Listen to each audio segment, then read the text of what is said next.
I'm gonna run through the jungle. Do do do do do do do. Run through the jungle. Oh, hello everybody. Welcome to this episode of G Bear's Off Grid Ways, a homestead in the desert. Yeah, look at the jungle here. Oh my gosh. I got tomato plants that are 5 feet tall here. I got grapevines growing up through the roof. I got peach trees going up and almost touching the roof. I get corn all the way down the center here, tassels on some of them here, and the winds are blowing again. They lied. They lied. They said it was going to end at midnight last night. Guess what? I got up this morning to 20-mile-an-hour winds, so no, they didn't end. They were blowing all day today. And I just noticing that, look at the new growth on this pear tree. This pear tree doesn't know if it's supposed to be growing or producing. And I was looking the other day, and there was a brand new flower on the top of this thing. I guess it's gone now. Must have blown off in the wind. But what's with that? This weather, these trees don't know what's going on. They don't know if they're supposed to be growing or producing. So anyway, I wanted to start here in the Garden of Eden because look at all my corn all leaning over from the winds. Yeah, they switched direction. They always come out of the southwest, so today they were coming out of the northeast. And we weren't supposed to have winds today. They were supposed to end at midnight last night. Anyway, got a fly bothering me. Notice that there's all of a sudden, there's an apricot tree here. There used to be a mulberry tree here planted. And I took out the apple tree, I put the mulberry in, but the mulberry's gone now. Because of their invasiveness, I didn't want them taken over here in the garden house. So I had to move those. And remember, there was a couple in this corner in pots. Those are gone. And there was a couple over here that were growing up tall. They're gone. Now, I still have some small ones here. Got a small one here in this pot. And I've got to separate these out. There's like 7 of them in that pot that have to be separated out. Then there's a little one down there in that pot. So I got 10 more mulberry trees here, but they're too young to put outside. If I put these things outside, the critters will eat these things up in no time. They love those sweet young branches. So I'm going to keep those inside here and let them grow in pots until they get a little stronger. So what did I do with the other ones? Well, let's go outside and take a look. Yeah, I've been busy today, even though the winds were blowing. I had to get things done. So we're heading over towards the chicken coop. And, oh, look, somebody made the grade. There was a, whoop, here comes a dust devil. Whoa, look at that dust devil go through. Wow. Sorry, it blew my microphone right out of my ear. That was a nice one. Anyway, I've been having those all day long. Anyway, yeah, somebody made the grade here. Somebody been running a grader through here. That's something. I did also have a question came through today about my automatic feeder and how I made it. Well, I'm going to do a video on that. I took mine out because my location, all it turned into was an automatic feeder for ground squirrels, little birds, mice and rats and pack rats. So I said, enough of that. So anyway, look, we got trees planted here, mulberry trees. Now, from what I understand, the ones with this shaped leaf are non-fruit bearing. So that one won't produce fruit. And this one may produce fruit because it's got both the fruit producing leaf and the non-fruit producing leaf on it. So I know I've been doing some reading on these things. They can be male or female or both. So there you go.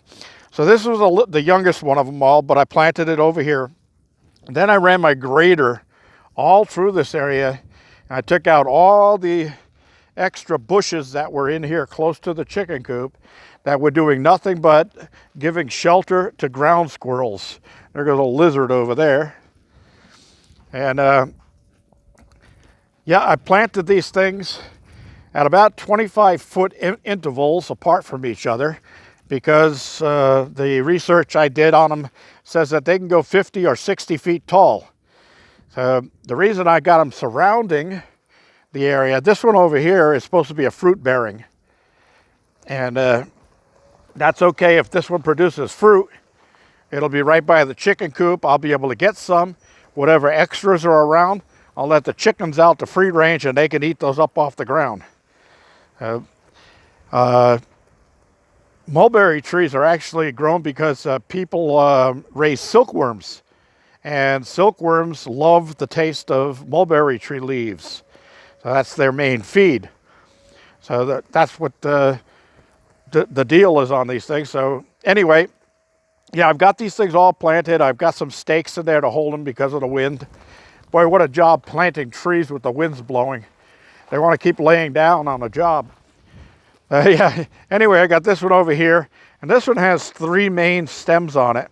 So I may end up cutting one of the stems off, but then I thought, I had one of my viewers asked me to show a video on air layering and how to air layer a tree.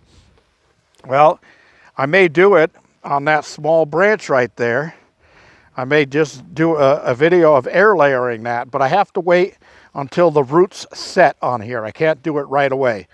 So I'm going to give these things a little time to set their roots. And when they start looking like they're really getting happy again, then I'll do a specific video on how to air layer and get a branch to grow roots in the middle of a tree. Right in the middle of the tree on the branch. You're going to grow a root ball, and then you could just leave it there until it actually just wants to break off on its own, and you'll see it starting to fall over from its own weight. Then you go over and you can finish trimming right below at the bottom of the root ball, and you'll have a brand new tree to plant. And that tree is an exact clone of this tree. It's the same age as this tree. So because it's just coming right off of it, you're just separating it and you're cloning it into 2 of the same tree side by side. Well, I don't have to plant it side by side, but it'll be a clone and it'll be the same age as the tree you took it off. That's why air layering is good. So we'll be doing a special on that. So anyway, I've got to get out here and with my rake and all this debris here. This is all just dead branches and stuff that were left behind from the grader. So I'll be raking this all out, taking the ridges down. I went up by the outhouse, around the outhouse there, to have a nice clear area in front of the outhouse, as it's snake season and it's squirrel season, and with this wide open area, I'll be able to see them. So anyway, this is where Andy usually parks his motorhome, and I did my scrape through here and cleaned this all up. So if he decides to come up and do a couple of weekend trips this summer, he's going to have a nice clear area because all those cockleburs that grew, well, they're not really cockleburs, but the weeds that grew from all of the rain we got this year, they have these little burrs that they get into your socks and feel like there's thorns in your socks. What a pain. I know his dog was getting those last time he was out here too. So anyway, yeah, here's another one over here, nice and healthy. And I dug the holes twice the size of the ball and filled them with water before I got the trees into them. And I know these trees like water, so I will be watering. And I use the water from my rain barrels to do these because water is going down to the critical stage right now because of the heat waves we've been having. So those 2 totes now, I transferred what was left in those down to these down here. So I have some around the garden. But estimating what I've got left at the garden house, I would say probably just under 300 gallons. So I'm planning on calling for a water truck to come out and do a delivery. I'll probably do a video that day when they come out and give the truck driver a little shout out. Anybody that wants to copy phone numbers and names and stuff off the truck, they'll be right there on that video. All right, so that's about all I have for today. I'm going to close this off, go in and get me a cold one. But before I do, my good friend Pierre from Heat Seeker Bus, who stayed here during the holidays, Christmas and New Year's last year, he was parked right up there behind my van. Well, he reminded me, I keep forgetting to show the new coat rack I put up behind the door. Well, there it is. There it is. Yep, that's my hoodie there. And believe it or not, the past couple of mornings, I've actually had to put that hoodie on to take the long walk out to the outhouse. Because in the mornings, it's been in the high 40s, low 50s. What the heck is this? Don't they know that summer's coming? It's just under 2 weeks away. But what's going on here with this weather? This is ridiculous. The wind's gusting all night long. My batteries were on float charge through the last couple of nights, all through the night. And I got up, went in the kitchen, and turned lights on and turned the computer on. My computer uses like, it's got a 750 watt power supply in it. So it probably uses close to a kilowatt with everything that runs in that big computer I have. So I turned that on. I got up in the morning, I still had 13.7 volts in the batteries. Wow. But yeah, wind's humming, windows closed, cold. I actually had to fire the heater off a couple of nights. All right, everybody. That's all there is for today. Let's look out the window. Oh, look at the beautiful trees out there. Those little mulberry trees I just planted, they're growing. They're growing fast. Oh my gosh. Where'd the chicken coop go? All right, everybody. Hope you enjoyed the little laugh.